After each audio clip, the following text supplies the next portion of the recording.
So I'm back. It's been again kind of crazy. I'm getting into putting together the books and courses on teaching herbalism. What I've learned about herbalism. So I have been very busy crawling through encyclopedias of plants and recording, writing down and locating all the plants, all the trees, shrubs, and bushes east of the Mississippi, things like that, and finding out which ones are medicinal, have been used medicinally historically, and so forth. And it's been a lot of work. It's been just beginning. I'm getting to the point now where I'm starting to select the trees that are going to go into each volume. I still am not sure how many volumes there's going to be on bushes and trees. And of course, I have plans to do ones on more traditional herbs and all kinds of different things, as well as other subjects as well. So I've been working diligently on that. And that is, I'm using library books, so I have time limits. That has kept me from necessarily making new videos. So I want to continue talking about lies. We kind of left it off last time, and I said, hey, look, just from an emotional perspective, humans are not really overly concerned with the truth. And most of the emotions that drive us aren't truth-oriented emotions.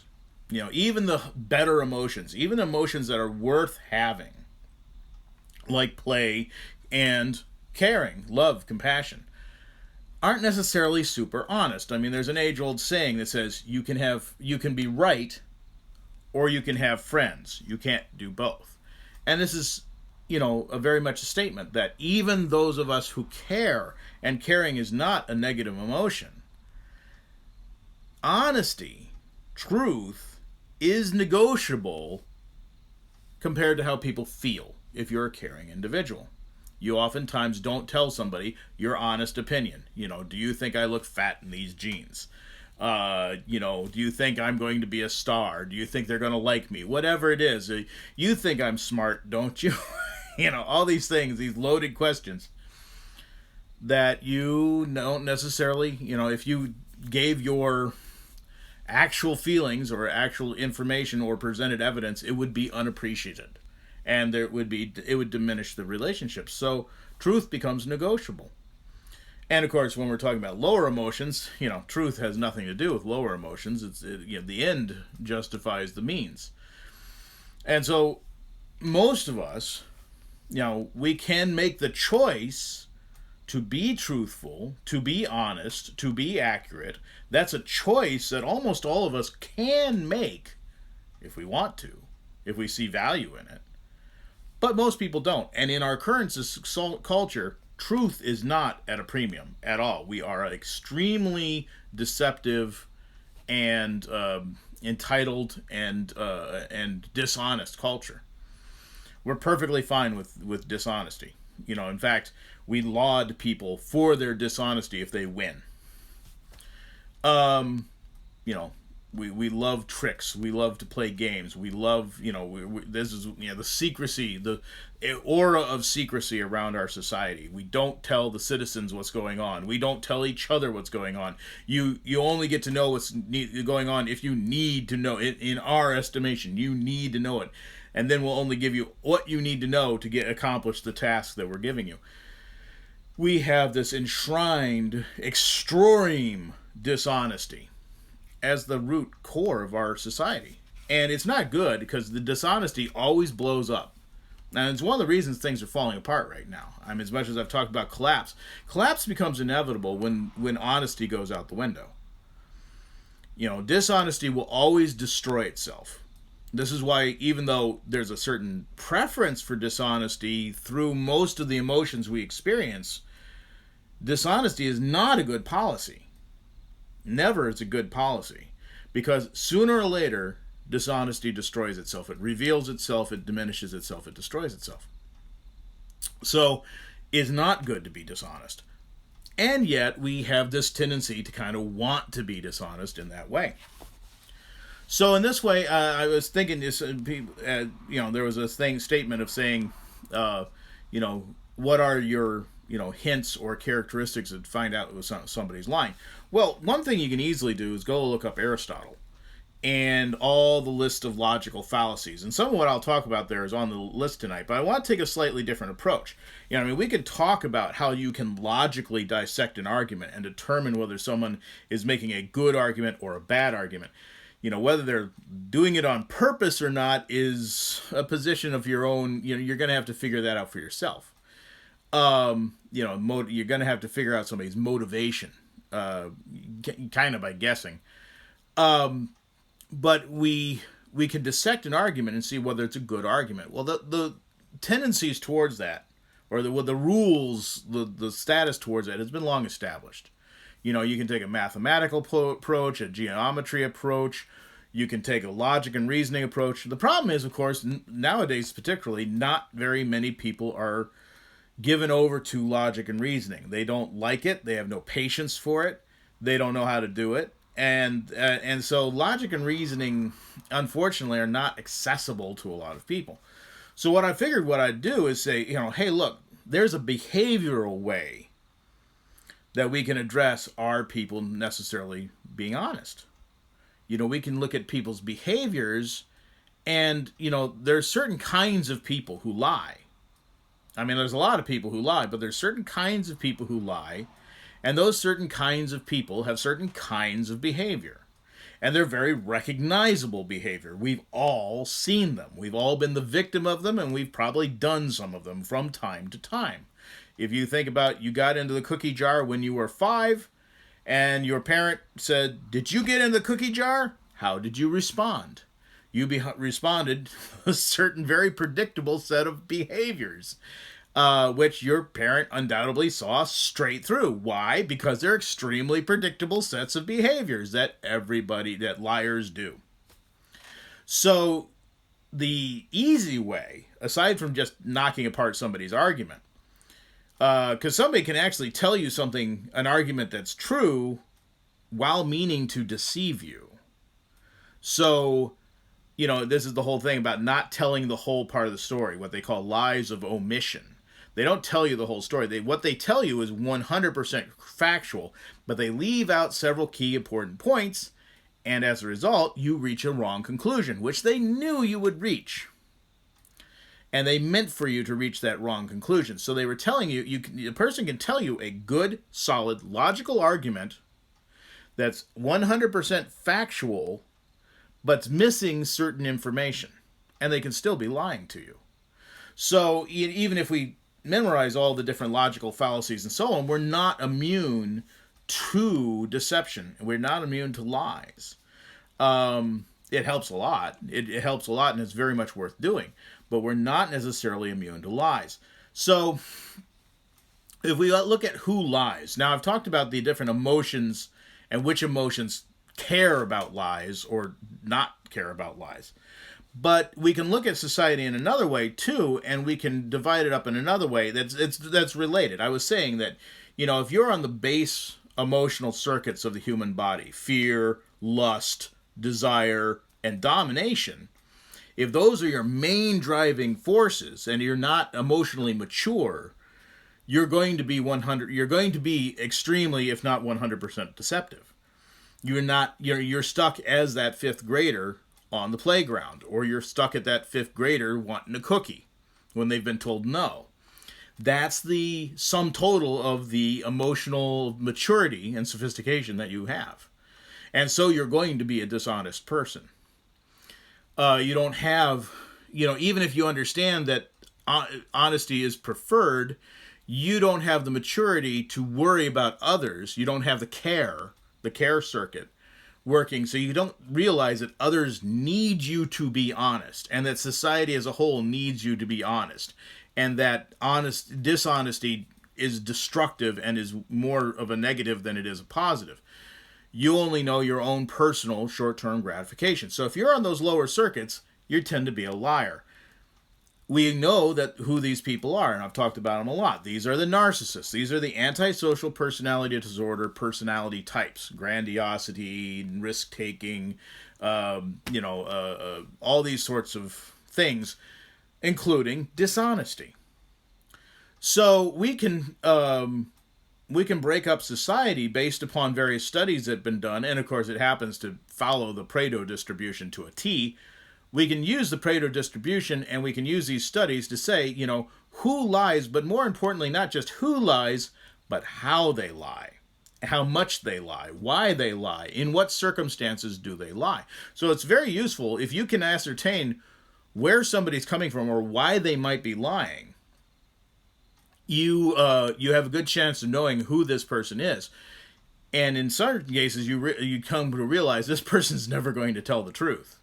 So, to get started here, we can say, who lies, anyways? Well, we can say that there's,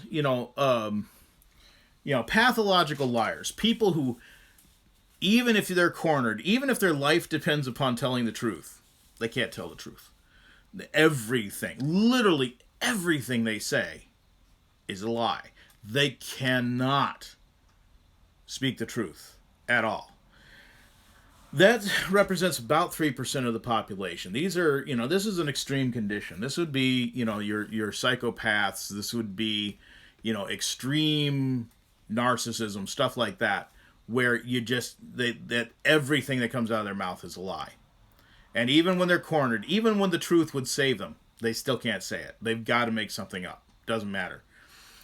Now, they're fairly few. 3% of the population, give or take. It depends on the study you look at, but it's, about 3% of the population, give or take, are this, it's compulsive sort of behavior. They can't stop themselves. It is something they just have to do. Now, I have said step 2 is compulsive liars. And I'm kind of trying to draw a difference between a pathological liar and a compulsive liar, in so much as a compulsive liar theoretically could resist the compulsion to lie, and some of them do.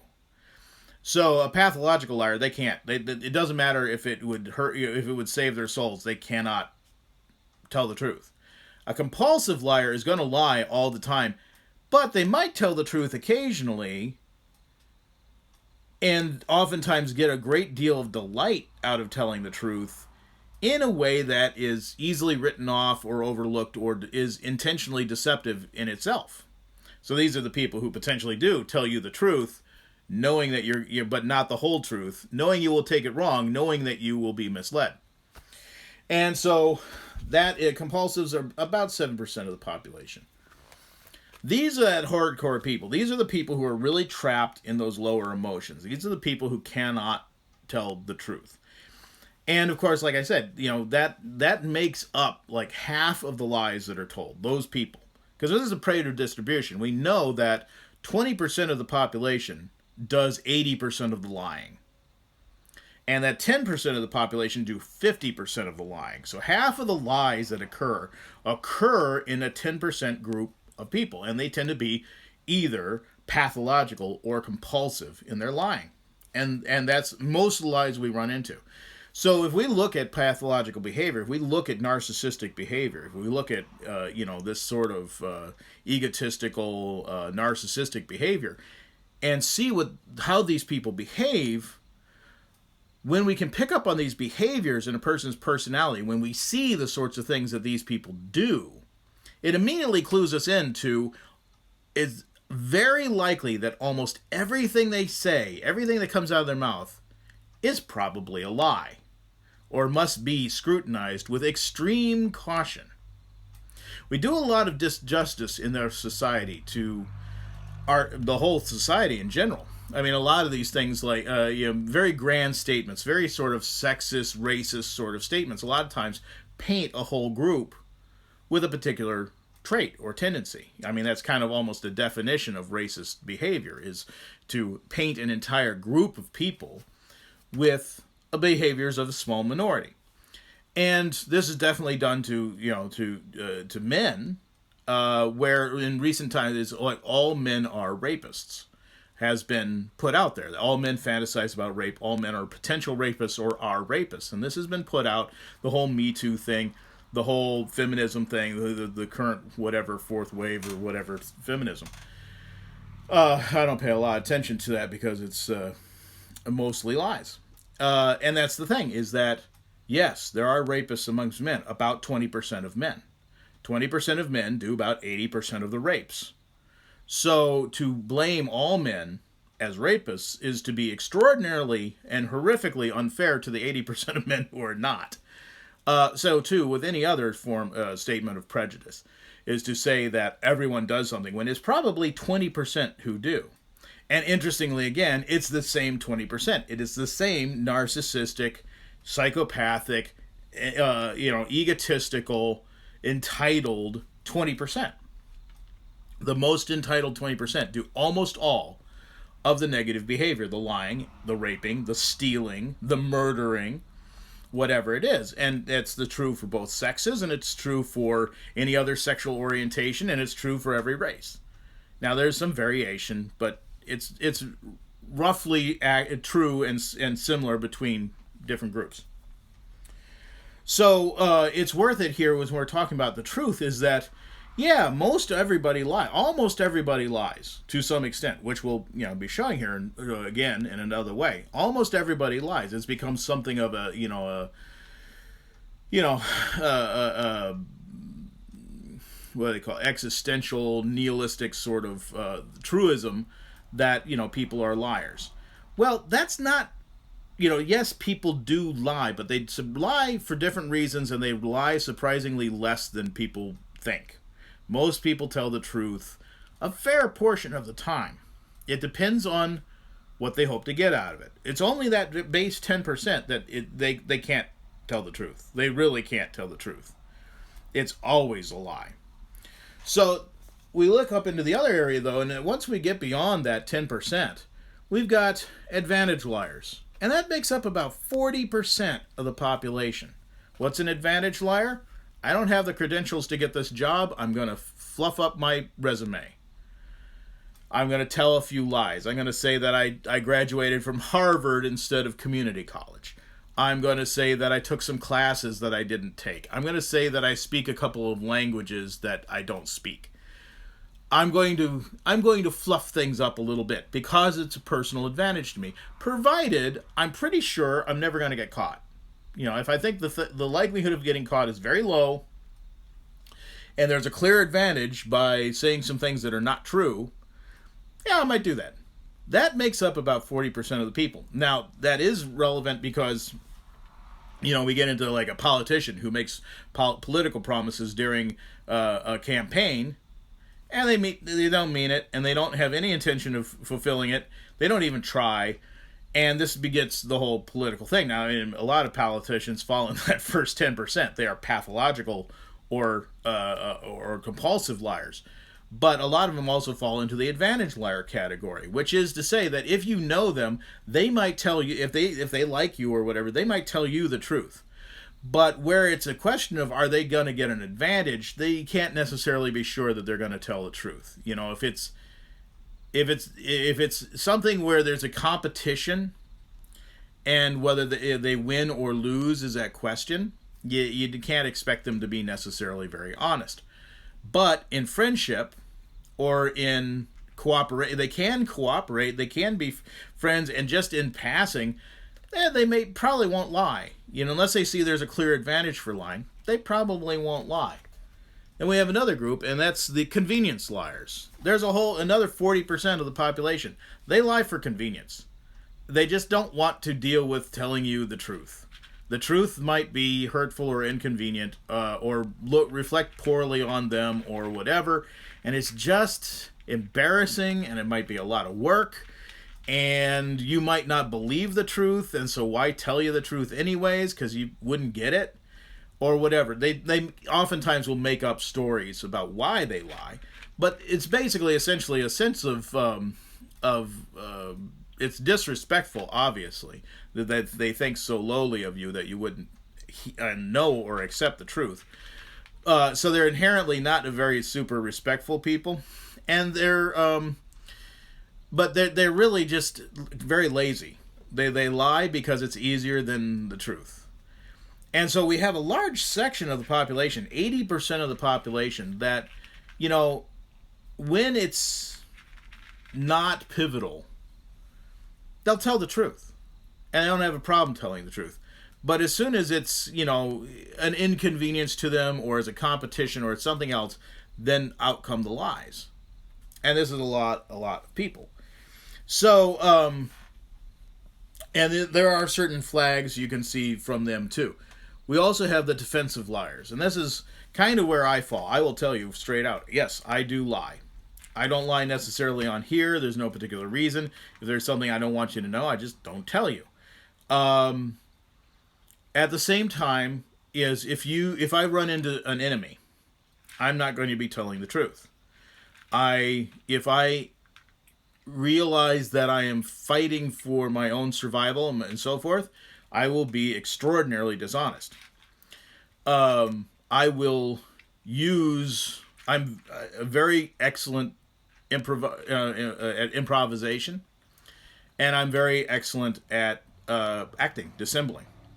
So I will use that, but the only times I use that is if I think I'm going against an enemy, somebody who will do me harm, or use the truth against me, or deliberately inflict difficulty or pain or suffering on me. If I tell them the truth, they'll use the truth as a tool to hurt me. And if I perceive somebody as a negative person, I'm not going to give them the truth. I will give them what they will accept. And there is the thing, is I draw a line pretty much at enemies, at people who are enemies. Now, on the other hand, too, is that, being somebody like I am who has unusual characteristics, I have had to hide that through my life. Again, though, to a great extent, for safety. Because when I was a child, they literally tried to incarcerate me for being strange. To throw me away into, to take me from my parents permanently and throw me into the institutions permanently because I didn't fit a certain mold. This left an impression on me. And being a reasonably very, very truthful person, I realized that I really could not trust the people around me. And I began to understand, and at first it was like certain authority figures. Okay, there's certain authority figures that I can't trust. And then it became obvious that there's more and more people who, might tell an authority figure that, and so I assumed they were trustworthy, and whether out of concern for me or whether out of some advantage for themselves, they would be happy to narc on me. They were narcs. And so I've become more secretive. And so where I would probably not tell a lie, I just wouldn't say anything at all. I wouldn't divulge the truth.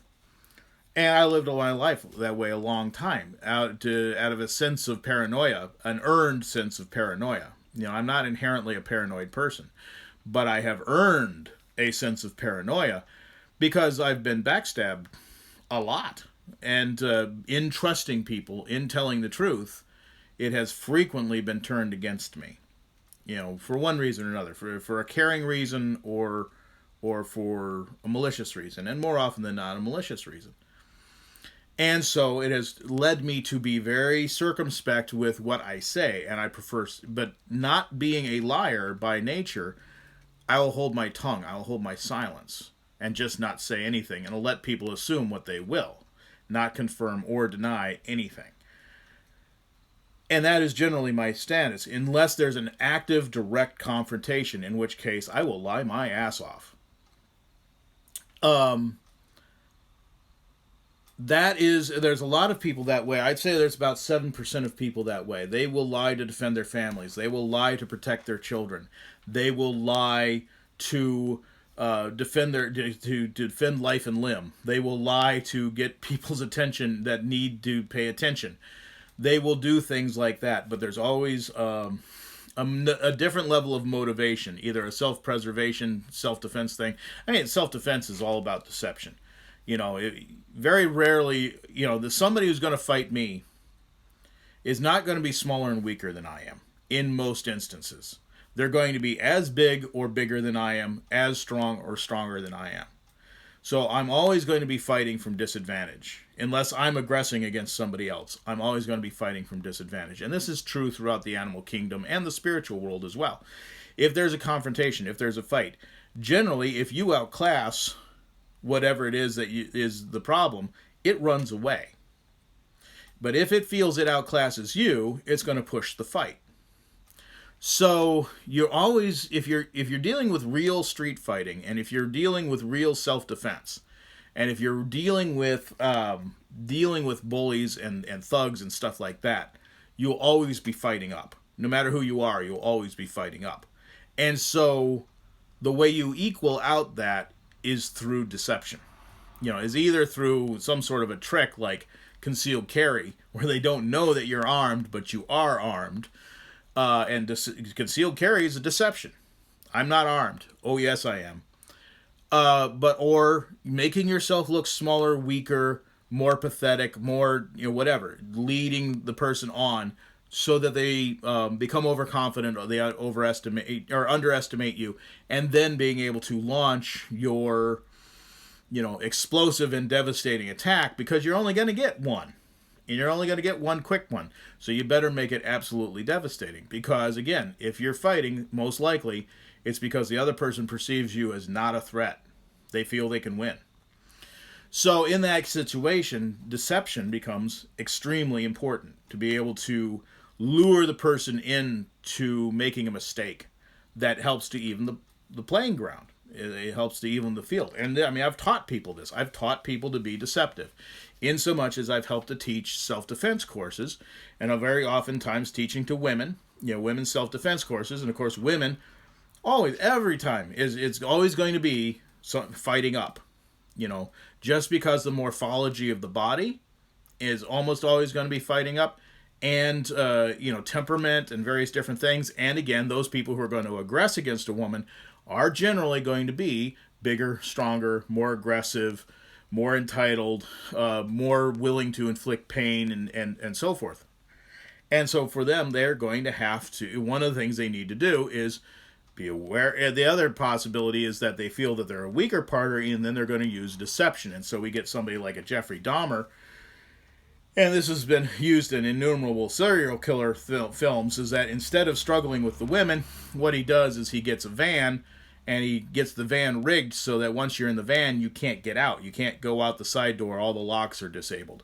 And he wears his arm in a sling, and he's trying to lift this couch or heavy thing or whatever, a washing machine or something, into the van, and he waits for the woman to offer to help, trying to be friendly. And he said, "Oh, sure, you get on the other side, and I'll lift it up. I'll take and lift it up to you." And he pushes her inside with this other thing in the way. Slams the doors closed. She's locked in, can't get out. Now he drives away with her, and then she becomes the next victim. And so this is a form of deception where, now obviously serial killer type. We're talking about an extreme pathological liar type individual, and kind of the two go together. But at the same time, there's the whole thing of, why fight if you don't have to fight? Why go in for the fight? Maybe she's armed. Maybe she's willing to fight. Maybe she's the Olympic champion in jiu-jitsu, and she's going to throw his ass on the ground and stomp on his throat. She might have a gun in her purse. She might, fight back in any number of ways. So why confront that? And so he uses deception to trap and trick his prey. Well, as much as that's used evilly in that instance, is the same thing as used in reverse. Is so if a woman is fighting a stronger party, she plays up the "I'm a weak, poor thing, don't hurt me," with the full knowledge that the next thing that comes out is a kick to the groin, or a breaking of the foot, or a destruction of the soft bits around the face. The destruction of the eyes, crushing of the throat, smashing of the nose. This sort of behavior where extreme pain and damage is done all in an instant. You trick the person in to come close, and you inflict horrific amounts of damage very, very quickly, and then you run away. And this is one of the best strategies for women's self-defense. Or anyone who's fighting from disadvantage. It could be an older person, could be a child, it could be, a smaller, weaker guy. Sooner or later, we're all going to be infirmed and less than somebody who might want to do us harm. So we're all, personally, my feeling has always been, it doesn't matter how big you are, it doesn't matter how strong you are, you always learn to fight from disadvantage. Because if you're not an aggressive individual, you're always going to be fighting from disadvantage. And a big part of that is you need to deceive the person into being overconfident and doing something stupid, opening up an opportunity for you either to run away or to damage them so much that they can't fight and then run away. So deception becomes really, really important there in a defensive mode. And there are about 7% of us that, we are defensive liars. And I would definitely fit that category. And of course, at the top, there actually are about 3% that they're almost like pathologically honest. People who can't not tell the truth. They will tell the truth no matter what, no matter the cost, no matter how much it hurts other people, no matter how much it hurts them. That's not necessarily, in fact, actually, it's really kind of not a great thing. Again, as we say, is that you can be right or you can have friends. Number one, better be damn sure that you're 100% right, because almost none of us are all right. So you may be telling the truth as you perceive it, or the truth about your feelings, but the harm that you're doing does not counterbalance the fact that you're being truthful, or it doesn't matter that you're being truthful, you're being hurtful. And so being 100% honest isn't necessarily always a great thing either. And this is why I say, care circuit, play circuit, they don't care about honesty. Quite the opposite, really. And so, we in this culture have been trained to, the whole idea of truth good, lies bad, which is funny for a culture of lies. The liars want to lie with impunity. They want you to tell the truth, and they want to be able to lie with impunity. But the truth of the matter is that, no, a certain amount of deception is warranted and even needful for survival.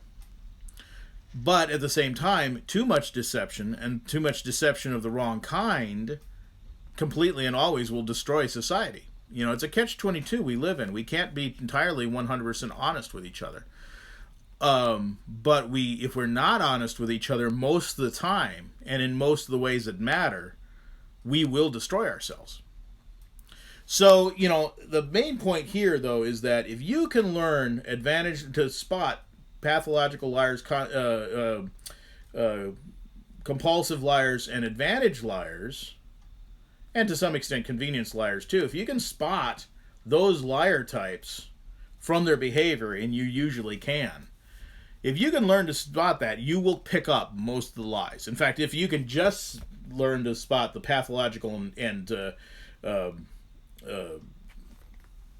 compulsive liars, the narcissists, the psychopaths, the sociopaths, the entitled individuals, if you can pick up their behavior, you will spot 80% of the lies that people tell you.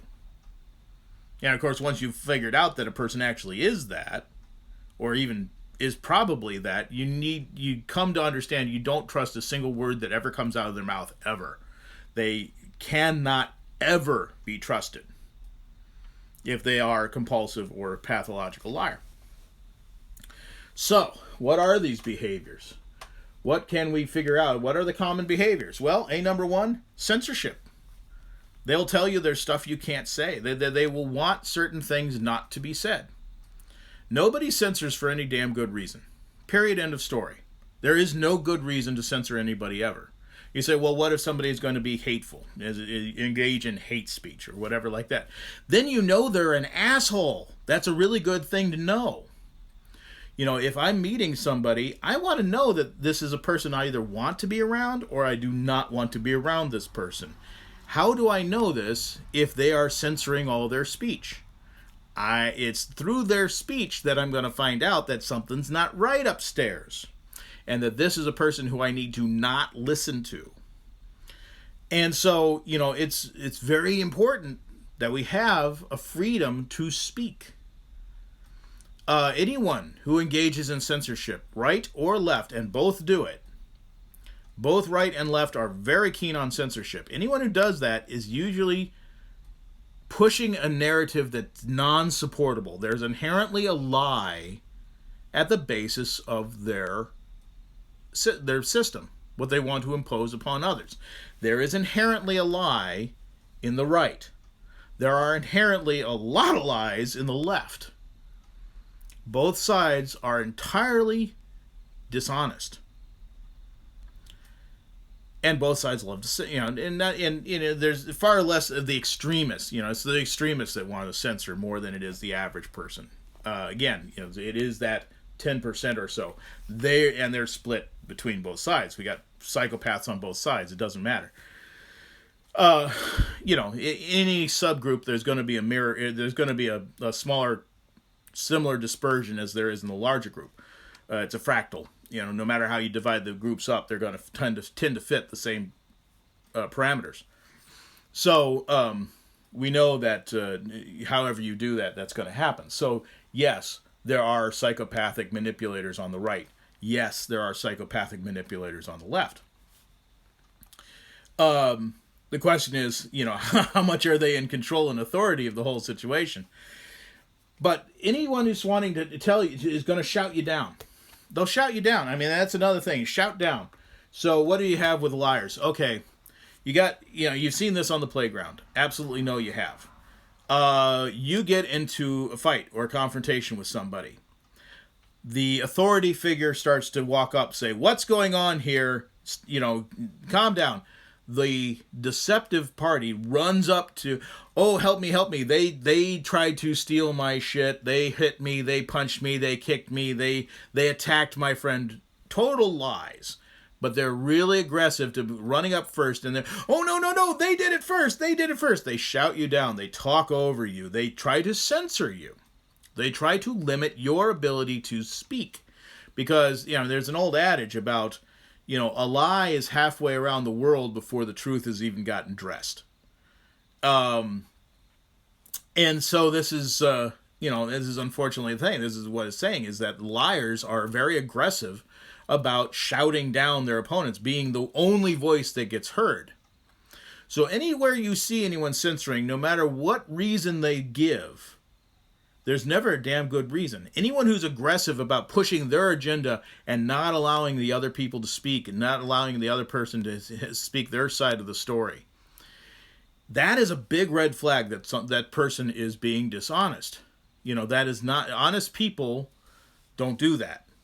You like I said, you've seen it in grade school, you've seen it on the playground, you've seen it in behavior of children. The dishonest one is the first one to tattletale. The first one to scream down. The first one to push their argument, to whine, to cry, to dissemble.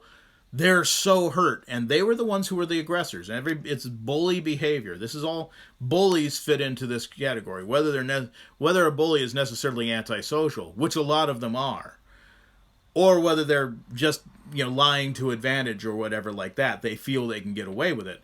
Bullies they're liars, and bullies tend to have antisocial behavior, and they have liar behavior. So, they will do this sort of stuff. So what's the next one? Projection. Is that whatever they were doing, the other person was doing it. You catch them and they'll blame it on everyone else except for themselves. They're innocent. They're good people. It was somebody else. So even to the extent of saying, "What's this mess in the kitchen?" "Oh, that was the cat. The cat came in here and knocked everything and went crazy and knocked everything. That was the dog. That was my younger brother. That was my older brother, my sister. That was, my friend came over to visit and I told him not to do it and he made this huge mess."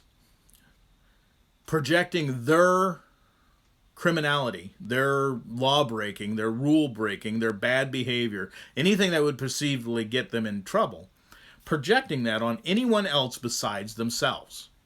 So when we're talking about psychopaths and narcissists, particularly narcissists and sociopaths, everyone else, the whole world is to blame, but not them. Everybody else is the criminal, not them. And anything that they did, it's either because someone else made them do it, or they didn't do it. No matter how much you had them red-handed, no matter you had much on video doing it, it doesn't matter. They didn't do it. It was somebody else, and they will stick with that no matter what. It was always had to be somebody else, or it was only because of somebody else that they got in trouble. Insults. They don't argue, they insult. So, you say, I have this thought or feeling or whatever, or I don't agree with your argument, or I think your argument is not very good or whatever. And their response is, well, then you're a whatever. You're a bad person of whatever variety. If that's the only response they've got, it's because they don't have an argument. They don't have the truth on their side. They don't have an argument from authority. And so they will, they will attack the person. Again, much like running up to the authority figure first and saying, oh, they hurt me. They're a bad person. Don't look at me. I was the bad person. I know I was doing wrong. I know I was doing bad. But don't look at me. Look at them. They did. And that's projection again. They'll also say, hey, look, that person's a bad person. They're a villain. They're a horrible person. They're a bad person. They're a pseudo pseudoscientist, or they're from that other religion that we don't like. They're from a different, this is where a lot of this whole racism and shit comes in, is that, blame it on the other fellow. They're just a, whatever it is. And therefore they are, the implication that they're therefore untrustworthy and not worthy to listen to. And of course, the truth behind that is that the person who's lying, who is exploiting, who is being the criminal, who is being the villain, doesn't want to have to deal with the repercussions of being the villain. And so they use xenophobia, they use racism, they use sexism, they use some sort of story that says that person's bad, so you shouldn't want to listen to their story. You must accept my lie because we're alike, we're similar, we're friends, we're on the same side, and they're not. They're a XYZ, whatever that XYZ will be. Honest people don't do that. Honest people don't go around. I mean, they may say, look, you're a horrible person or whatever like that. And believe me, when they're saying it, they're coming from it's not saying no one should listen to you because you're an XYZ. They're saying, you are you're just, period, a horrible person. And, certainly I've told people that they're assholes. And that doesn't make me a liar. If I'm saying to everyone else, hey, that person's an asshole, don't listen to the word they say, that's an asshole. That's not an argument. What am I afraid of? What am I covering over? Again, it goes to censorship. Don't listen to them because they are an X. Because they are a communist, or because they are a alt-right extremist, or because they are white, or because they are black, or because they are Hispanic, or because they are a Jew, or because they are whatever. Don't listen to them because of XYZ. And that makes them bad. That actually is one of the logical fallacies. It's called an ad hominem attack. And it just means, insulting as opposed to making an argument. You have no argument. You have no logical, rational, truthful, provable thing to say. So you insult. You throw slander. Honest people don't do that. They may descend to that once somebody else is aggressing them in that way. They may reciprocate, but they don't initiate. Honest people do not throw insults like that. Anyone who is slinging insults around of that kind and that nature, they're not a trustworthy person. They're hiding something. And so you need to question everything that they say. Everything you hear come out of their mouth, you should need to ask a question. What is really going on here? Are they being dishonest? Definitions, special definitions, changing definitions. This is a very popular one. Definitions are not a small matter, and when it comes to logic and reason, definitions are the foundation. If you don't have definitions, you can't have logic. You need to have solid definitions. A good definition, people work very, very hard to make it as solid as they possibly can. There's a humongous amount of work that goes into creating a definition. And a good definition of whatever it is, a word or a concept, an idea, a structure of government or whatever, the economy, spirituality, whatever it is that if you've really worked to establish what is what is meant by what you're saying, and this is the definition of what I'm saying. And then somebody comes along and says, well, it could be this. Why do they need to change it? Do they have a compelling reason to change the definition? And generally you'll find out they have a compelling reason. They want you to believe something that's simply not true. And so, under the normal definition of words, if you really understood what the definition of the word was, you would immediately see that what they're saying is completely garbage. And so they create special definitions for that particular instance, or they change the overall definition. So if you see somebody changing words or playing with definitions, or saying that things are different than that they are because you learned them, or you've known them, or you experienced them, or whatever, and now somebody's trying to fiddle with that, this is a big red flag, flashing red light, warning. They're trying to pull a fast one. They wouldn't change the definitions if their argument held water. They have to change the definition in order for their lie to seem acceptable. Now, of course, we've seen that in the current situation that we are all forbidden to speak of, the current one that's going around, where a whole bunch of different definitions constantly are being changed. Even by week they change the definition of things, change their story, and change the assumptions, change the model, change what they're saying. The whole gist of whatever the story varies as is needed this particular week to create the thing that they need. So we can tell that what's going on in our country and around the world right now is a big fat frickin' lie, partially because they have to change the definitions. And a lot of other reasons where we can actually prove it by actually doing our own looking into the data. We can prove that it is false and that people are aggressively trying to preserve the falsehood. But one of the big tells is that definitions keep shifting, and or they'll change, they'll deny a certain chunk of reality. That they'll say, oh, this is the only way to do this, or this is the best way to do this. And if you know about the subject at all, you might say, no, there's like 5 or 6 other better ways to deal with this. So, oh, no, that's bad. That's by definition we can't. That stuff's not what it seems to be. So, and playing with words, they've done this. Like I've said, they've done this to different words. They do this all the time. They did this to green. Back in the 70s and 80s, there was this anti-pollution movement, and it was really being a thorn in the ass, particularly of the nuclear energy industry in the United States, because it was about cleaning up the environment, which was really, really horrible. Back in the 70s, the crying Italian playing the Indian, and they go, oh, America is so dirty, and crying. Well, yeah, it really, really was. It was really awful. And so there's this whole very much natural movement to preserve nature and to clean it up and to address pollution. And the thing is, it's very expensive and it's very complicated. And of course, a lot of people had, especially with like nuclear power, there's a lot of people who had a lot to gain by pushing nuclear power, and they had a lot to lose by people not wanting it, by people rejecting it. And so there was this whole thing, and it had to do with all kinds of stuff. It had to do, obviously, with plastic trash, but it had to do with, DDT, and it had to do with different other chemicals, plastic leaching chemicals, and all kinds of things that were being dumped in the water, and that were causing all kinds of birth defects and stuff like that.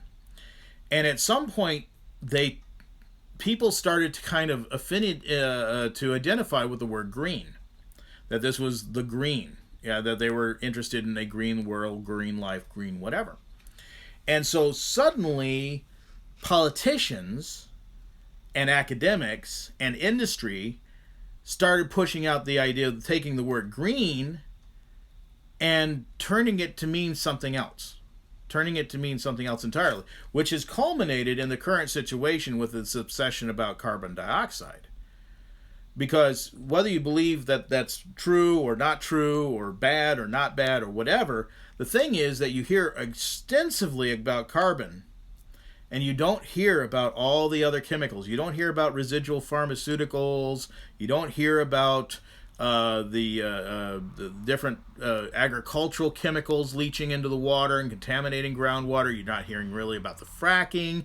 You're not hearing about lead contamination. You're not hearing about fluoride contamination. You're not hearing about BHA and BHT and PCBs, and you're not hearing about a whole bunch of stuff. You only hear about carbon. And this was the thing, is that there's ways to address carbon, and that's not necessarily, it's expensive, but it's not that expensive. These other things are hard to address. Once they're in the environment, they're really hard to get out of there. Very expensive. And if people insisted that they addressed this issue, these issues, all these other chemical contaminants that are out there, it would be they would destroy the corporation. The corporations couldn't possibly afford to function, and they would be sued and destroyed. They would be eliminated. And so they switched the argument. They switched the argument to carbon, and away from nuclear waste, and away from all these other chemical contaminants, which you never hear talked about anymore. And they used the word green to make the switch.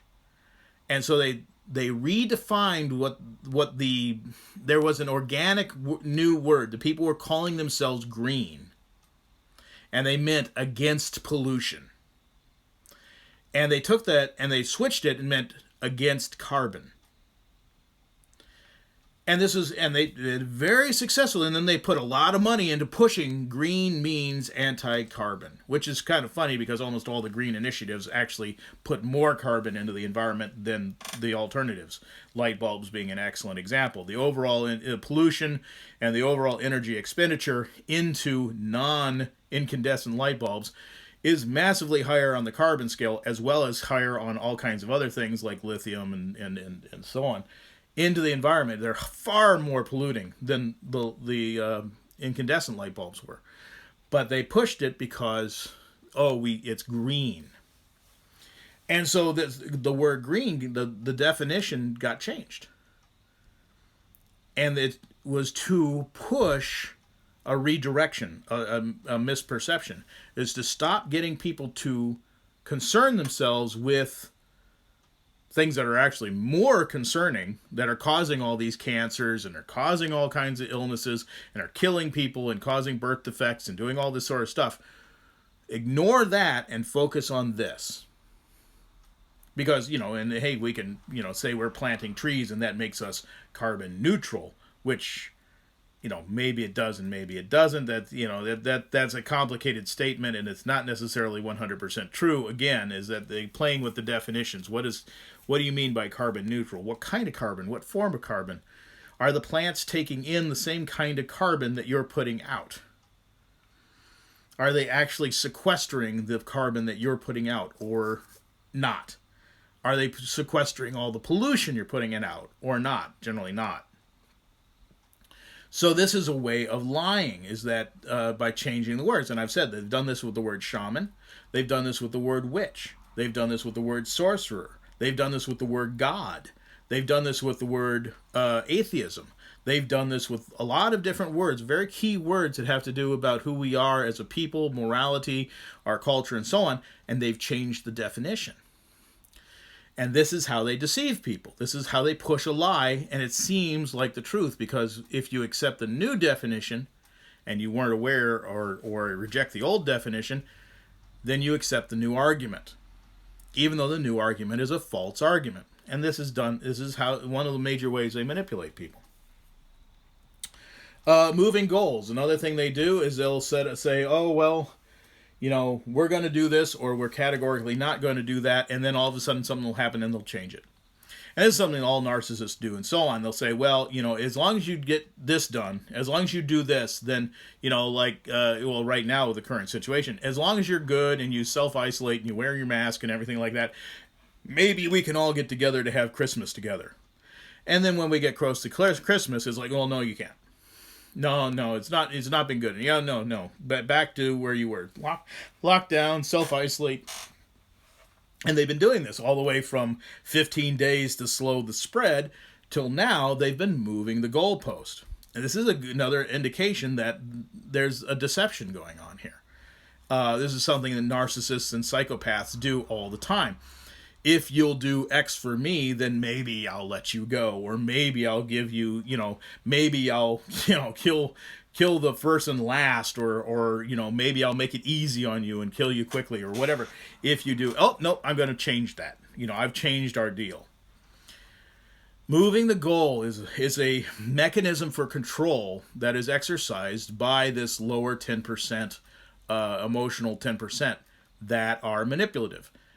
This is a major way that they keep people going. They give you hope that if you just, it's like going to the gas chambers. Well, if you just get off the train, if you get quietly on the train, maybe you'll be safe. If you get quietly off the train, maybe you'll be safe. Just get in line and just do what you're told, and you might be okay. And just go in the showers and you'll be okay. Just stack your clothes and stack your luggage neatly, and maybe you'll be okay.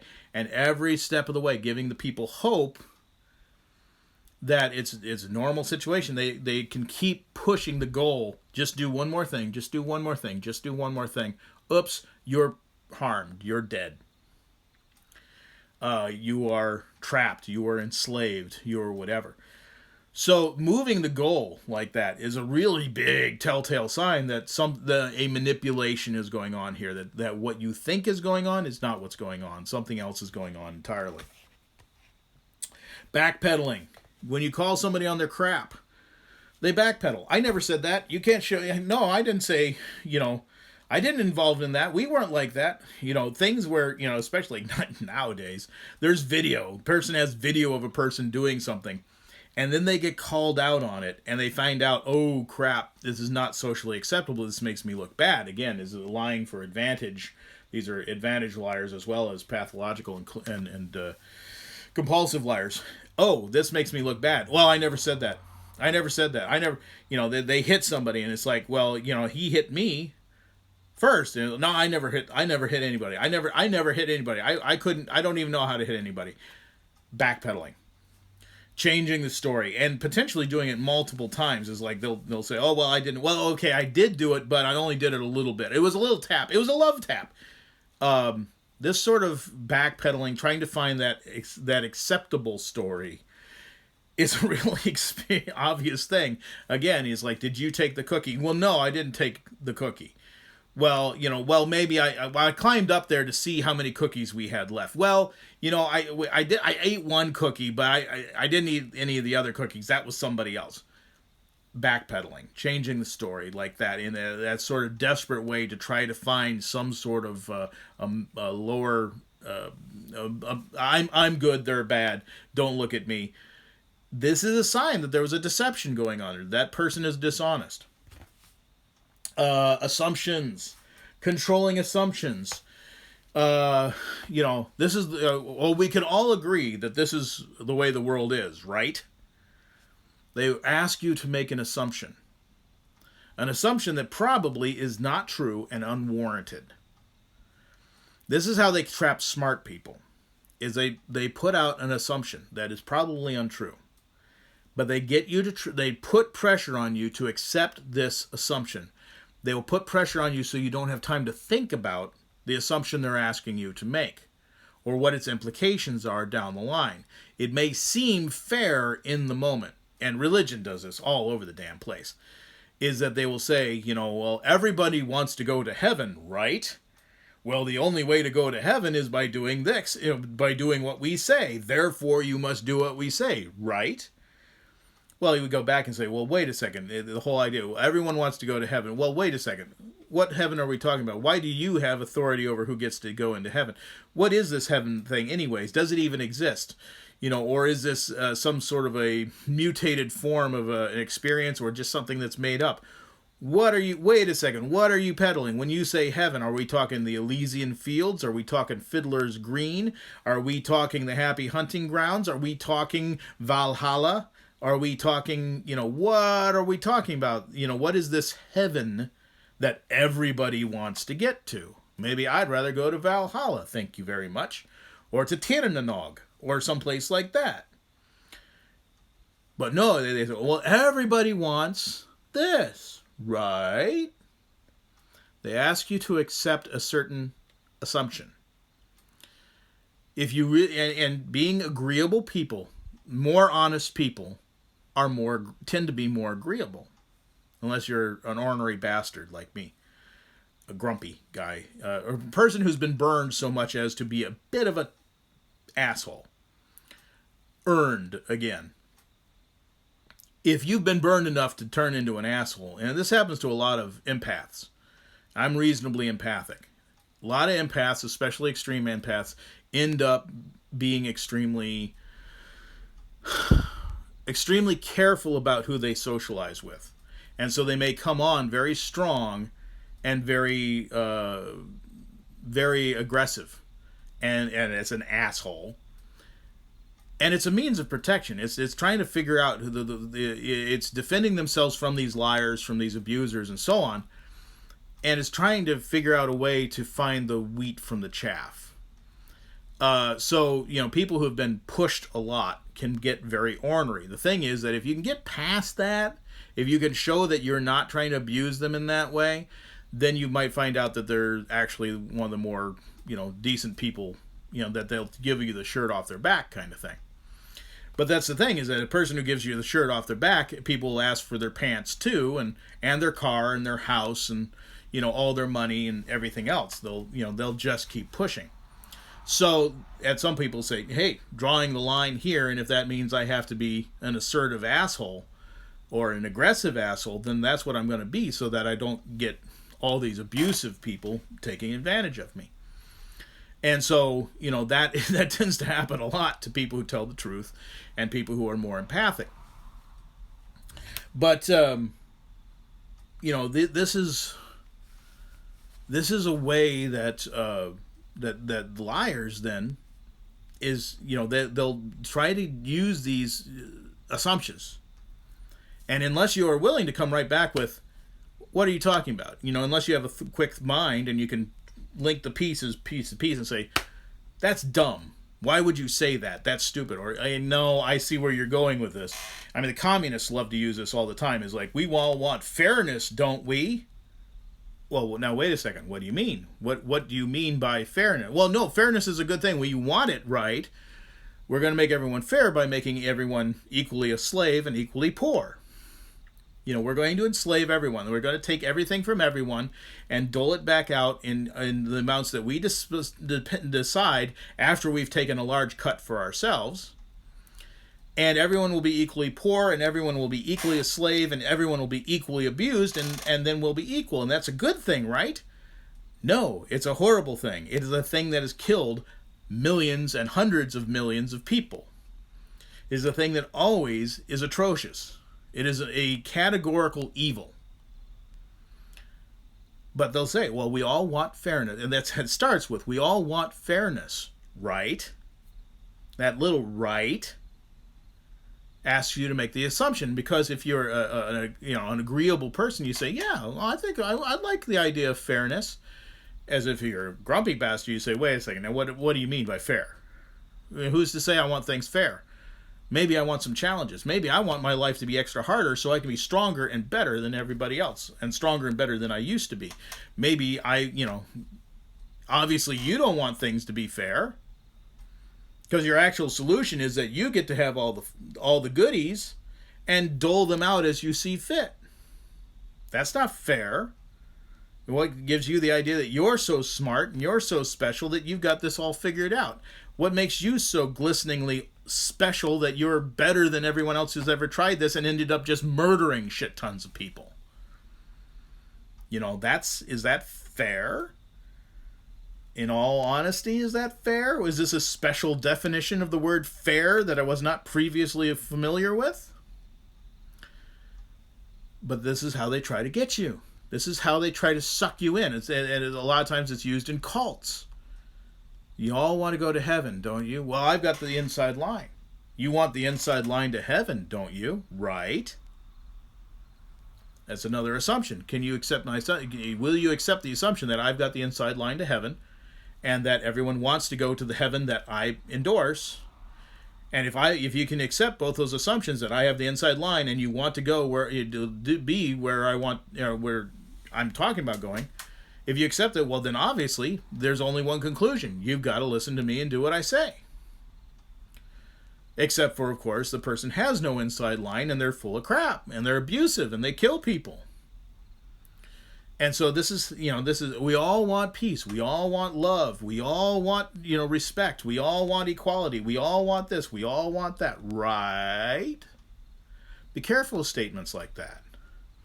These sorts of begging for the assumption, begging you to accept an assumption that sounds plausible and then they twist it. Or they had a special definition there. Or they play with it and they move the goal. Whatever it is that they get you to accept that premise, and once you've accepted the premise, they've got you.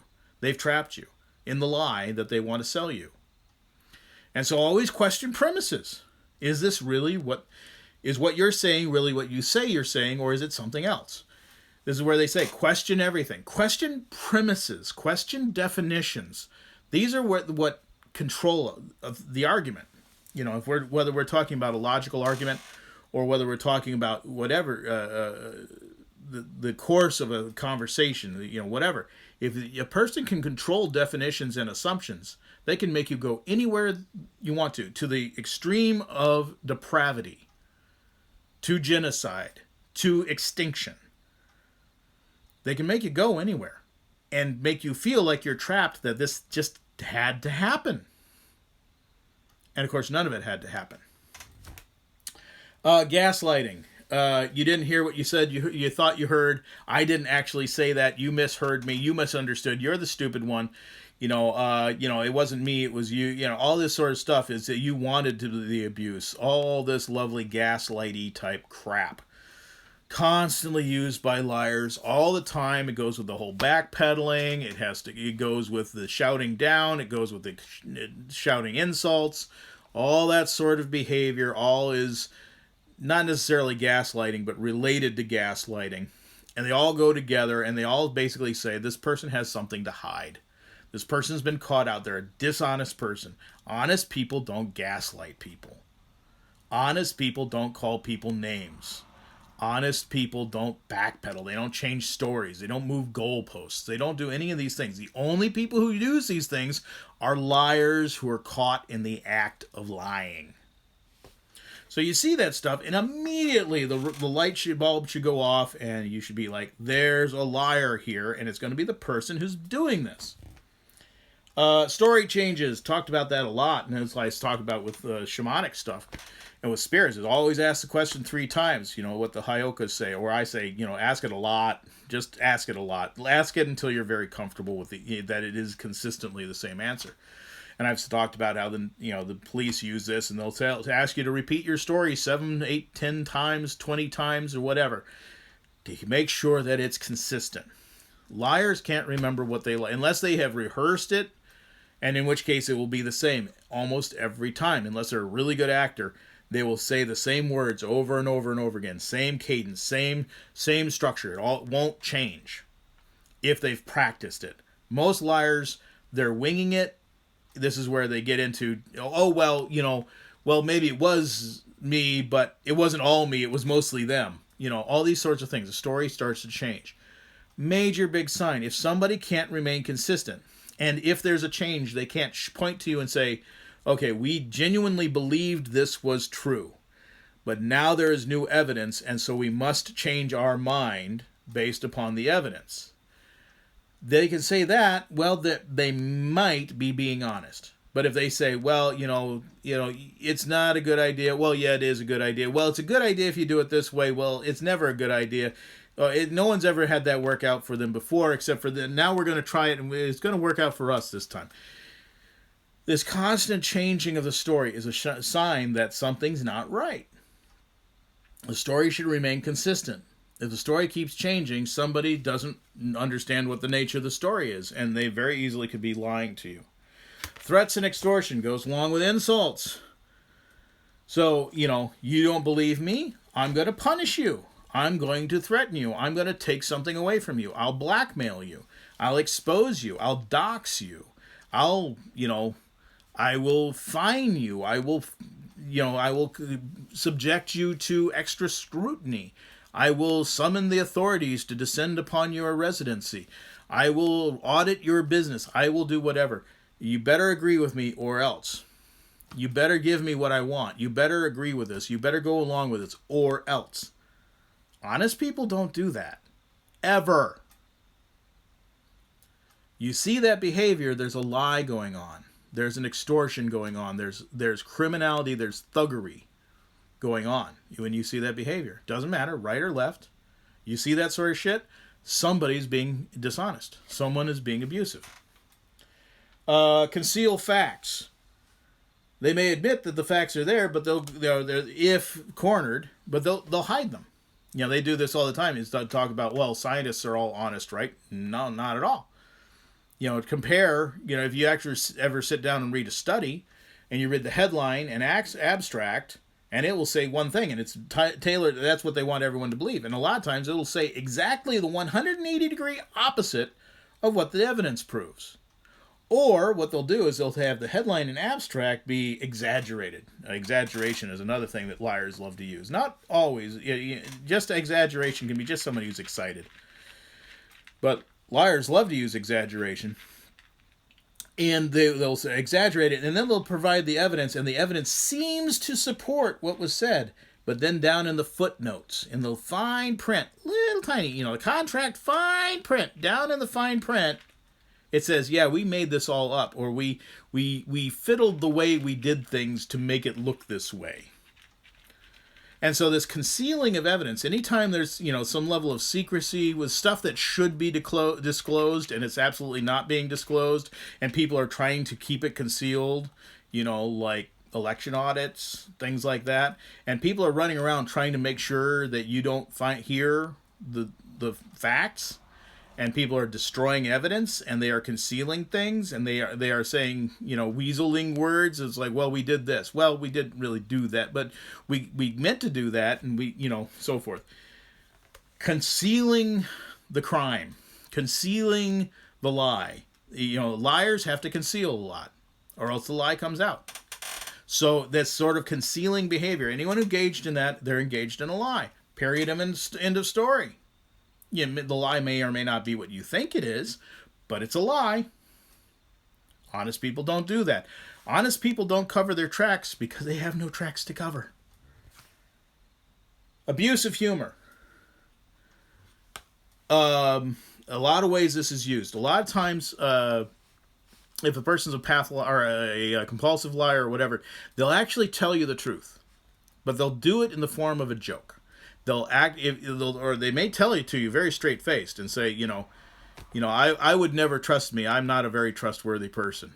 And if you say, well, what do you mean? It's like, well, no, who really is truly trustworthy? They'll pan it off as a joke. But the thing is that, especially with like a sociopath, they have this behavior. They're going to tell you the truth, but they're going to tell you how they're going to victimize you before they victimize you. They're going to tell you the truth, but then they're going to try to conceal it in some way, and a lot of times they conceal it as a joke, and they'll hide in it. They'll come out and say, we're going to lock everybody in concentration camps, and then they'll say, well, I never said that. You took that out of context. I was a bad day. I was out of sorts that day. I didn't really mean that. And not a concentration camp. Nobody actually wants to throw anybody in concentration camps. No, I was saying something more like, some sort of a fun time adult daycare sort of place where people could go to learn the truth. We could just set up facilities where people who don't get informed properly can, access true information that they might not otherwise get a hold of. And they've been saying this. And it's like, well, and what is this against a re-education camp or a concentration camp? How is that different? Well, it's not. But they said, well, you misunderstood. It was all a joke. What we really meant was, again, honest people don't do that. Honest people don't do that. But sociopaths do that. They do it all the damn time. Sociopath will tell you what they're going to do to you. It's part of their psychoses. It's part of their mental aberration. It's, a lot of people are saying it's part of a cult or whatever. And it may have been enshrined in a cult as bylines, but they're compelled to do it, whether it's enshrined as a law or a rule. If you're going to do things, you've got to do it this way because the cult says so.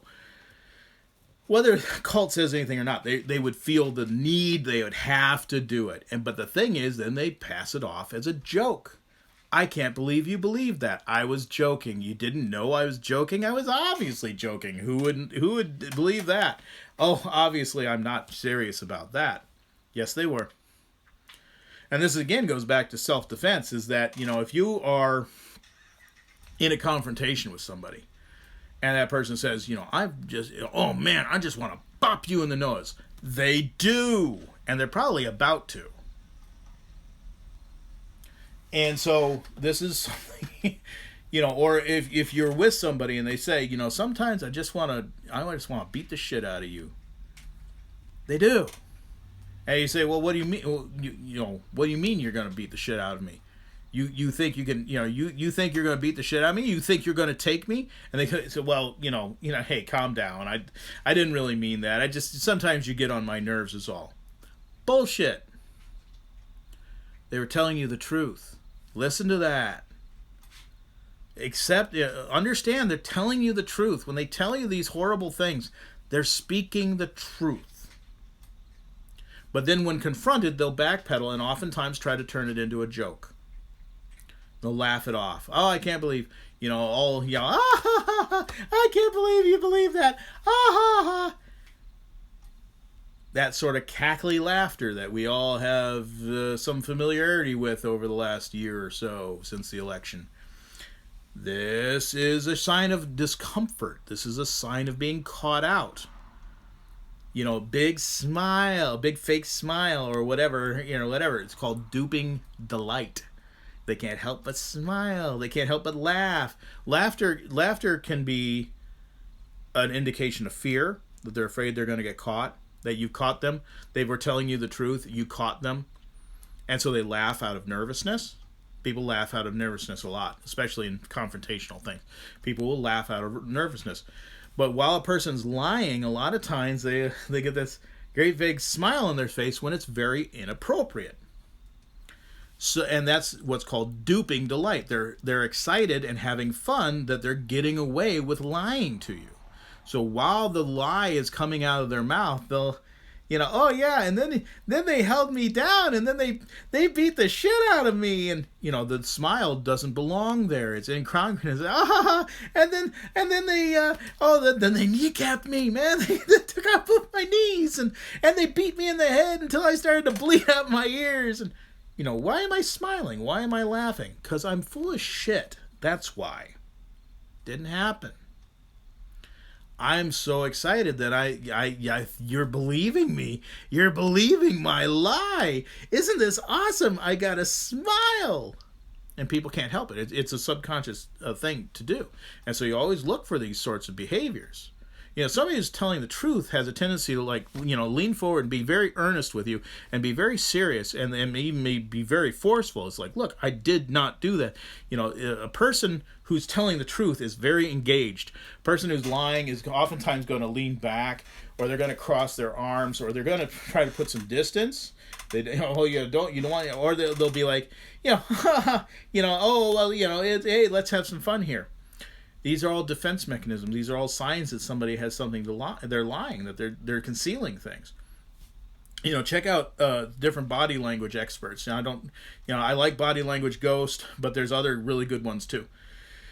And find 5 or 6 or 7 of them and cross compare what they have to say. Just try to see that, and they'll talk about these different things about shutting the eyes because you actually try to put literally blind, or you're trying to distance yourself, or biting the lip. I have something to say now.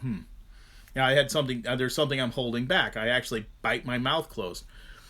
Or I blink a lot and I kind of keep closing my eyes a lot. And I'm trying to separate myself from the lies that I'm trying to tell. All these different tells that are purely subconscious in most cases, unless somebody's trained, an actor or whatever, trained to get rid of those. These people do them. And so this is one of those things. And of course, the extension of this, it goes beyond just the involuntary body behaviors. And it goes into, the overall behavior, like I said, turning things into a joke, trying to laugh them off, trying to, again, gaslight you. Oh, you misunderstood me. I didn't mean that I was going to kill you. Why would anybody say I was? Nobody would do that, and I don't mean you any harm. That sort of, oh yeah, I can't believe you're so naive that you believe that I would do you harm, whatever like that. Is gaslighting again, but it's that whole sort of ha ha ha, laugh it off. Big sign. Again, honest people don't do that ever. Liars, sociopaths, they do all the time. They can't help themselves. They have to. So, those are all signs you can look for. Lie detection is, now with the internet, there's so much out there for somebody interested in lie detection, body language and behavioralism, and how do these different lying people behave. It's a really, you may not be great at dissecting a logical argument. You may not be able to see that we all want fairness, right, is not a good statement. And you may not even want to argue that statement because it makes you look like a prick. And that's why they're asking you that question. And you may not want to approach that from saying, oh, wait a second, let us define this and let's break this down logically. Number one, you're dealing with a lot of people in the world are not very smart. They don't know how to deal with logic. The amount of people who know how to deal with logic are very, very few. Unfortunately, it would be nice if the world was logic and rational. Well, actually, I'm not sure it would be nice if the world was totally logical and rational. It would be a boring world.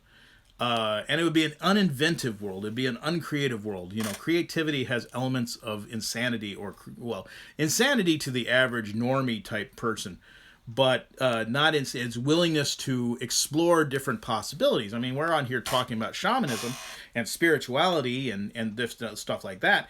Well, you wouldn't be here if you weren't willing to explore other ideas. Ideas that your culture doesn't necessarily support. Ideas that your culture would like to penalize anyone for holding. Well, that's part of the messy process of figuring out our world. It's kind of the poetry of life. A poet plays with words, and, a creative individual plays with whatever their medium of expression is, and even to life itself. And we try to figure it out, and we try to figure out a way to express it and to share it with other people and to pass on wisdom that we have puzzled out or that others have puzzled out and passed on to us. And so there's a whole poetic, artistic sort of fiddling with words and thoughts and feelings and expressions and behaviors and attitudes and so on. And while you're doing that, you don't fit. You don't fit into the norm while you're doing that, while you're trying to figure those things out. By almost necessity, you've got to go outside of what is already known and accepted and so on.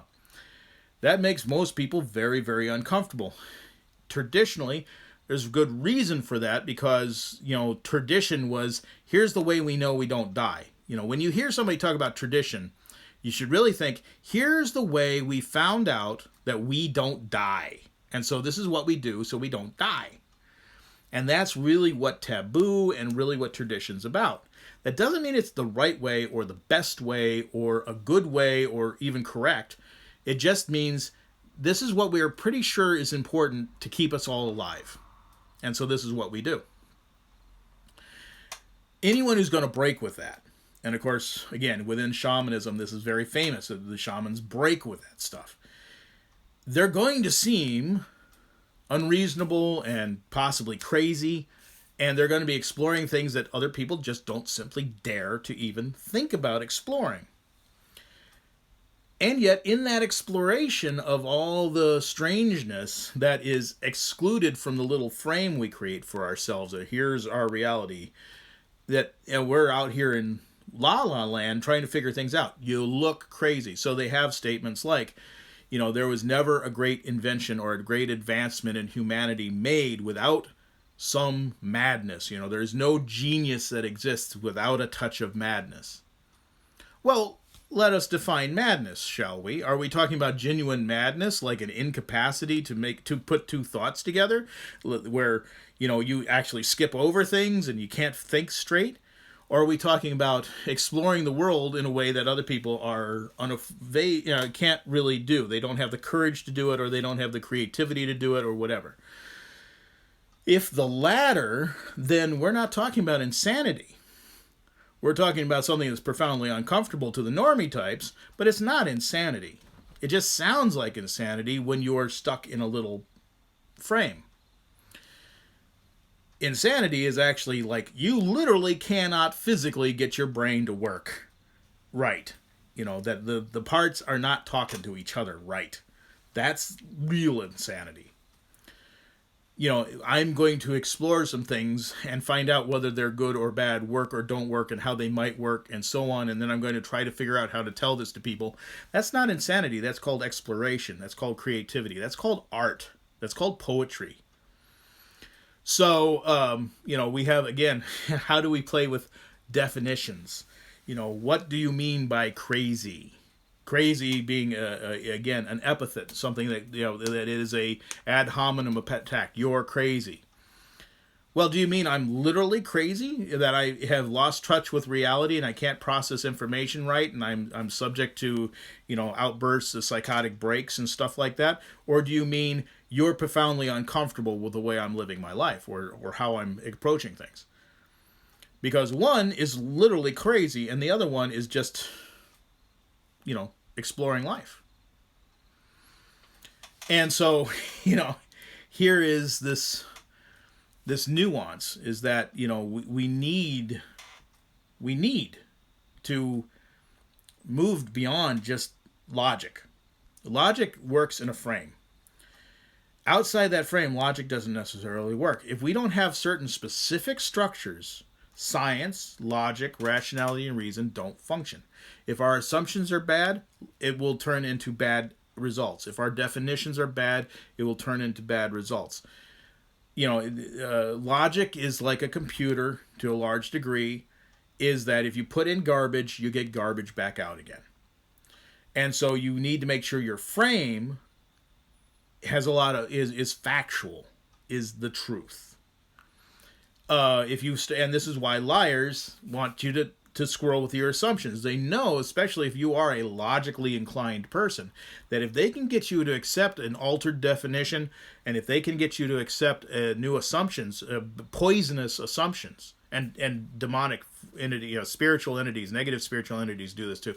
This same behavior is absolutely applicable to every spirit encounter. If you see this stuff in a spirit, not a good spirit. And so all this sort of stuff, being able to pick these things up is really important. The lying behavior is the same whether we're talking about human entities or whether we're talking about spiritual entities. So it's worth knowing all these things. But if you can garbage in somebody, they're going to put garbage out because they're rational. This is, they say that the easiest people to trick are smart people. And this is how they trick them. Because the smart people use logic. But they're not necessarily smart enough to question definitions and assumptions. And if they don't question the definitions and assumptions, they can always be manipulated to come up with any conclusion you want to by simply manipulating the definitions and assumptions. And if they're not bright enough to push back, or they're not assertive enough or self-confident enough to push back against you and say, yeah, I don't think that's right. I think that's way off, in fact. You've got them. You've got them trapped. So we do need to kind of look beyond just logic and reason, which is why I'm talking about behavior, human behavior and emotions, and things you can see, whether you are given to logic or not. Because logic is deeply fragile. And, you can learn the logic stuff, and I encourage it. Absolutely. Go learn Aristotle's list of logical fallacies. Go learn what a proper deductive structure is. Go learn what a proper inductive structure is, and what is the limits of deduction. What are the limits of induction? What's the limits of retroduction? What are the limits of logical inquiry? And how is it abused? The logical fallacies. How is it abused through sophistry, which is to say lying, or propaganda, or public relations. All these words meaning the same thing, which is getting people to do what you want them to do, even when it's not in their interests, especially when it's not in their interests, which is to say, lying. So that stuff's all very important thing, but if you're not really strong in logic, it's very easy to get trapped. If you use logic to fight lies, it's very easy to get trapped unless you're super sharp. But if you use behavior to fight lies, if you listen to the things I've just talked about, behaviors, and watch for those behaviors, you may not be able to find out what the truth is, but you can find out who's lying to you. And that lets you say, well, whatever they're supporting, I know there's something fishy about the position they're supporting. So now I'm going to look at all the other positions that are out there. This is another way, like how academia, colleges, I've talked about that before too, where they lie. Because they frame, they create a little frame for you that excludes all the other alternatives. They create only one alternative. This is the proved alternative that you're allowed to learn. This is the truth. And oftentimes it's one of the weakest arguments, and it's one that's on its way out. A lot of times 50 to 100 years old, and it's been disproven soundly, but they're going to give you that one little framework and say you must work within this framework. If you want to get your piece of paper at the end of this, you must work within that little framework. And this is how they trap you into thinking things that are simply just not true. And as the moment you hit the library and you start to look and say, wait a second, what other opinions are there? What new studies have there been? Has anyone found out that these assumptions, this frame, is invalid? And a lot of times, almost all the time, you find out, yeah, not only is there one alternative, there's a half a dozen alternatives, and what they were teaching me has been categorically disproven for dozens of years. And then you got to ask yourself, well, then why were they trying to push you into that frame? It's control. And because inherently there's a lie. There's a manipulation. Now whose? Now that would be the next question. Who? Who is initiating this lie? The teacher, the administration, the people who hand out money from the government, corporations, intelligence agencies. Who is the one who's saying, look, only teach them this, and here is how you will teach it? Because then they control you, categorically. And again, it's censorship. It goes back to the point number one, censorship. Anyone who wants to hide information, anyone who wants to conceal information, anyone who wants to censor, anyone who does any of that, they are inherently subject of lies, or they're a liar. They're either trapped in lies and supporting those lies because that's what you do, or they're a liar. And they shouldn't be trusted. This is not a safe person. These sorts of lies always lead to genocide. It's not a minor thing. It is a major thing. They always have led to genocide. They've always led to violence and murder. And the social acceptance of murder. We just had Columbus Day here. Has there ever been a better example of a war of the frames? Are you going to go with this group's frame or that group's frame? Why are they both pushing frames? What's the actual truth? The actual truth is more complicated. Incorporates elements of both frames and a lot of other stuff that nobody wants to mention. Which means that both sides are trying to trap you and conceal the information. Say, this is the acceptable group of information. Don't look at any other information. There's inherently a lie there. So, yeah, both sides are lying. Look at any contentious issue. I mean, here's a great way to get banned and bunked off of YouTube. But you look at any contentious piece of information. Thanksgiving, Christmas, Halloween, 4th of July, whatever. Look at any of it. Who is trying to trap you in a set of assumptions, a certain frame, with special definitions, to present a narrative? That person is manipulating you. They're lying to you. I mean, who knows why? but they are. And so then you need to ask more questions. You need more information. You need to bust outside that frame and do the whole, contrarian, shamanic, crazy person thing of actually pursuing and trying to find out what the actual facts are. The truth outside that frame is. And only then do you start to figure out what the actual truth might be. And it can be very hard. I mean, again, they hide information. They edit books. They pull the books out of the library. You're not allowed to read a book that says this. You're not allowed to say a thing that says that. You're not allowed to watch a video that talks about these things. You're not allowed. You're not allowed. It's for everyone's safety that we've got to hide any contrary opinion. Why? Because contrary opinions cause the whole thing to come crashing down. Because it's not sound in the first place. Because it's a deception. And we can be reasonably certain of that in almost every case because that's the behavior. Again, the liars follow a certain behavior. People who know they're telling the truth feel reasonably confident that if given, oftentimes unjustifiably because it's an emotional thing. Truth tellers have a general tendency to feel that given the facts, you'll reach similar conclusion to what they have. This is a mistake on their part, but that's the tendency that they have to feel that way. And so they tend to be very open, and they'll say, "Yes, I'll take all comers. Bring me, bring your best argument, and so forth." Whereas liars say, "No, we need to put some rules on here. We're not allowed to talk this. We're not allowed to say that. We say this, not that. Don't say those words. Those words are bad." There's manipulation there. There's at least manipulation, and manipulation implies deception. Now, how bad the deception is, well, who knows? Case by case. But it implies deception. Manipulation implies deception. And because, these are, personally my feeling,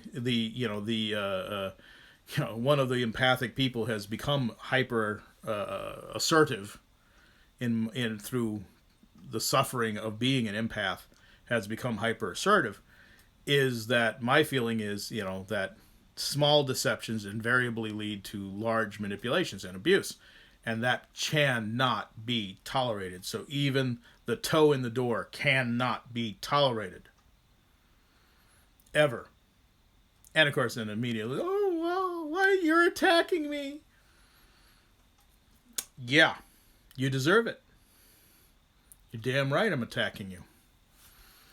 And again, it's not a logical thing. At that point, it's not a logical thing. It's an emotional thing. You can't assume that just because the facts are on your side that you're going to win. Sooner or later, the reality will right itself. People will come back to other ways of thinking in time because the pain will be too extreme to keep thinking the way they were thinking. It'll become obvious that that's not a good way of thinking. At the same time, we're fighting now problems and beliefs and behaviors that have plagued us for 6, 8, 10,000 years. And so, the lies keep coming back too. So even when the lies are, when we reach one of those moments in histories where the lies are exposed, which I think we're kind of in now, and this stuff comes pouring out, and maybe people wake up to, oh my God, there's been so much lying that's gone on, and that's not how it is, and so on. Yeah, but within a generation or two, you're back to the same lies again. Some slick shit comes along, and they're doing the same lies that they always did. And so we're stuck with this crap over and over and over again. Anyways, more than long enough. So there are some different ways you can easily tell somebody's lying. Again, study narcissistic behavior. Study, listen to whoever you want to listen to. Listen to a wide variety of voices. Compare and contrast. Get a sense and a flavor for all the different little features and nuances of this. But learn what narcissistic, sociopathic, abusive behavior looks like. Listen to what does an abusive relationship looks like. And learn to recognize it. Learn to pick up the symbols. And it's not something you're going to be like, gotcha, instantly in most cases. It may take months. It may take a year to really puzzle out that this person is a liar. But we know that, these behaviors I've talked about are the behaviors of liars. Think back to your grade school Recess. How did the bullies act? They act like liars. So do liars now. However many years it is later for you, 10, 20, 30, 40, 50 years later, they act the same way. And the truth tellers never acted that way. And this allows you to clearly tell the difference. And then add mathematics, geometry, and logic on top of that. And now, learn how to study. Learn how to read studies. Learn how to tell whether the data in the study is good data or bad data. Learn what the frames of, if you've got a situation, learn what the basic frame of that situation is and look to see whether somebody's trying to change definitions, change the frame. All these sorts of things. And instantly, this person's not being honest. And I've been able to catch so many of these things since I've learned these techniques where it's like, sometimes something comes along, like, say, Fukushima. Now, I knew a little bit about nuclear power before Fukushima came along. I didn't know a lot. So when Fukushima came along, I knew that certain things that I was being told were simply not true. And when I saw them changing definitions about how much is a dangerous dose and so on, I knew that somebody was lying. But at the same time, it was like, shoot, I don't know all the implications. I don't know this kind of reactor or how it works or what a meltdown means or what the overall dangers are. I've got to do some more research. And so then the question was, well, research from whom? Because there's a lot of people lying about this shit right now. There's a lot of emotions flying, and there's a lot of political agendas, and there's a lot of different stories, and so who? And so it was, you have to learn to say, it's like, well, who is being consistent with what I know to be true, the little bit that I already know to be factual, what else can I find out? Or, the nice thing with the internet is, to some degree, you can go back, like, say, okay, well, this happened 6 months ago. I'm going to go back 2 years ago, before it was an issue, and find out what people were saying. And then I'm going to try to structure my understanding around that pre-accident understanding, and then I'm going to apply it to the information coming out from this. And that's going to give me a better picture of what's going on. And of course, Fukushima is a practice in lies. So was the Gulf oil spill. It was nothing but a practice in lies. So is this, the whole current situation, no matter what you want to point at, the economy, the human health issues, the housing markets, the stock market, the bond market, the supply, why there's stuff not on the shelves, and how much stuff is being shipped, and all these things is nothing but deception. All of it is garbage. All of it is lies. And again, it's not unique. There's a lot of people I've heard saying, it's like, we just had the world's greatest economy in history just 2 years ago. And now we're going into the super recession. Now, we never had the greatest economy 2 years ago. That was a lie, too.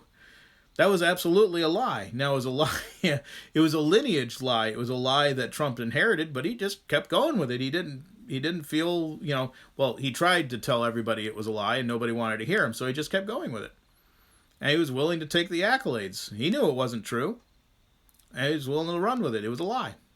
So no, there's no way that the economy 2 years ago was anywhere close to being the world's greatest, the country's best economy. That was total garbage. That was total bullshit. But then again, things aren't as bad now as they're being made out to be. Things are being intentionally made worse than they actually are. And so, as bad as it is, it's worse than it needs to be, because somebody's lying, because it's politically expedient. Just as Trump's economy was not as good as he said it was because it was politically expedient, we're not as bad off as they're saying, that as they're making us, because they're stopping the resources from getting to the people. They're actually stopping the shipments. They're stockpiling stuff in warehouses and not letting it get out to the stores. So, and of course there's the shipping issues and all these sorts of things. Some of that's real, but a lot of it's made up. It's made up, I'd say, purely as a guess, 2/3 of it is made up. 1/3 of it's real. So it's a lie. It's a deception. Now, that doesn't mean we're not all going to suffer, but it does mean that that suffering is being created by somebody for a reason. Somebody who's lying to us. Whoever happens to be in control at the moment. So, yeah, we're, again, culture of lies. Everybody's lying. Trump was lying. Biden, or whoever the hell's in charge, is lying. Reagan lied, Bush lied, Obama lied, Clinton lied. Everybody lied. It's a whole culture of lies. Jimmy Carter lied, Nixon lied, Eisenhower lied, JFK lied. It's all whole lying. It doesn't matter which side you're on. It's all lies, going back a long, long way, at least to 1947, World War II, 1947. We've been nothing but a culture of lies. And so now we get to reap the whirlwind. We've sown the wind, and we get to reap the whirlwind because we are a culture of lies, and it's going to come tearing down. It is coming tearing down now. It's going to be profoundly uncomfortable. But learn to recognize those, and you'll see it all around you. As soon as you start to recognize these things, you'll be like, oh my God, it's here, it's there, it's everywhere. Then what do you do with that is a very good question. The obvious answer is stay the hell away from liars. Your best defense is you recognize a liar, understand that they're a liar. If you can understand, why they lie, what kind of liar are they, you can kind of understand, are they always lying? Are they 20% of the population the 10 to 20% of the population who always lies? In which case, stay away from them completely. They need to be avoided at all costs, and they need to never be put into any position of power.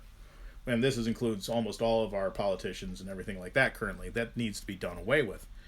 Or are they just looking for advantage, or are they looking for convenience, or are they being defensive? Do they consider you the enemy? Maybe you can convince them that you're not the enemy, and maybe they'll be a little more truthful with you. Why are they lying? And, and it's one of those things where if it's a person who can't stop themselves, or they're maliciously intent, stay away from them. Get the hell away from them. Do not let them, especially now that we're going to be forming communities, because we have to. You see these behaviors in somebody who wants to be your best friend, because a liar always wants to be your best friend. Get the hell away from them, because it will come back and bite you on the ass rather hard. So these are things you can learn. There's things that you can learn fairly quickly. It's behavioral things. You don't have to be great at math. You don't have to be great at logic. You don't have to be great at knowing all the little frames that everything should be put into and so on. You can just look for the behaviors, and that'll tip you off in a big, big way.